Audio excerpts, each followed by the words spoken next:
移民飞船接近。这里是地球，外来者，请表。根基，再叫大声点儿！你也想打我的主意？不自量力。Ло Фэн действительно сорвал куш.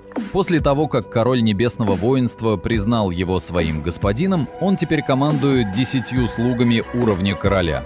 Поистине впечатляющее проявление силы.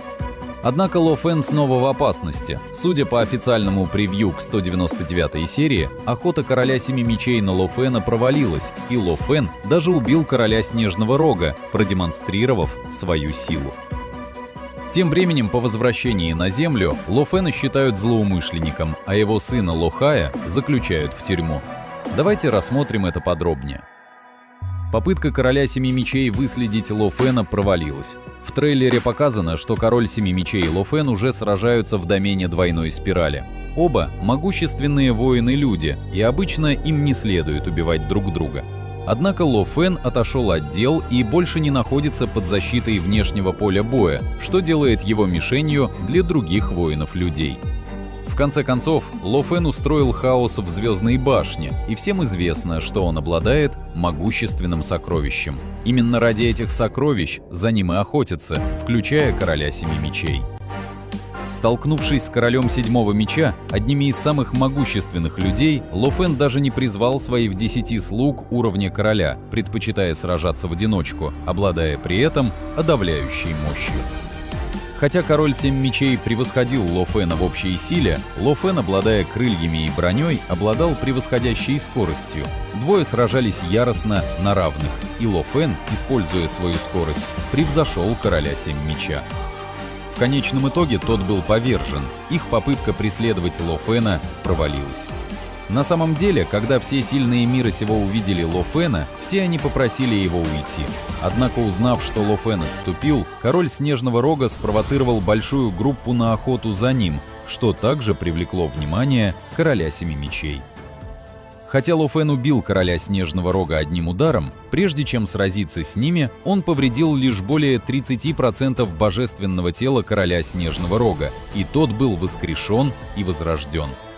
Однако Ло Фэн питал к королю Снежного Рога глубокую неприязнь. В конце концов, без его подстрекательства на него никто бы не напал.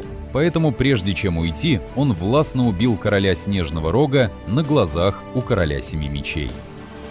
Хотя король Снежного Рога отчаянно сражался, это было бесполезно. Ло Фэн успешно уничтожил его божественное бессмертное тело, заставив его окончательно погибнуть.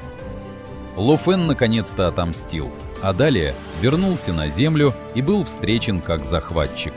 Раньше его встречи с Сюй Синь происходили только в виртуальном пространстве, теперь же Ло Фэн вернулся в свое настоящее тело. Однако по прибытии на Землю на своем корабле он был перехвачен многочисленными космическими кораблями, которые сразу же объявили его чужаком и подвергли допросу. Ло Фэна допрашивал тот самый человек, который за этим стоял, потомок владыки фальшивого золота, король Цзэ Ли, который намеренно провоцировал его. Это произошло потому, что многие могущественные космические деятели отправили своих потомков в летающие города Земли. Король Цзэ Ли, полагаясь на свое влиятельное происхождение, намеренно отправил людей допросить и опозорить Ло Фэна по его возвращении, даже задержав на некоторое время его сына Ло Хая. Это было настоящим предательством, и Ло Фэн, в свою очередь, не проявил милосердия и силой разогнал космический корабль. Ло Хай много лет тренировался вдали от цивилизации, и вот только что вернувшись на космическом корабле, он был немедленно перехвачен и допрошен, а затем даже заключен в тюрьму. Хотя Ло Хай в конце концов освободили, Ло Фэн и его сын Ло Хай полностью потеряли лицо. Однако Ло Фэн не мог смотреть, как издеваются над землянами, поэтому он разыскал своего господина, лорда города Хаоса. Ло Фэн рассказал ему о текущей ситуации на Земле. Лидер города Хаоса был тронут вниманием Ло Фэна к своей расе и семье.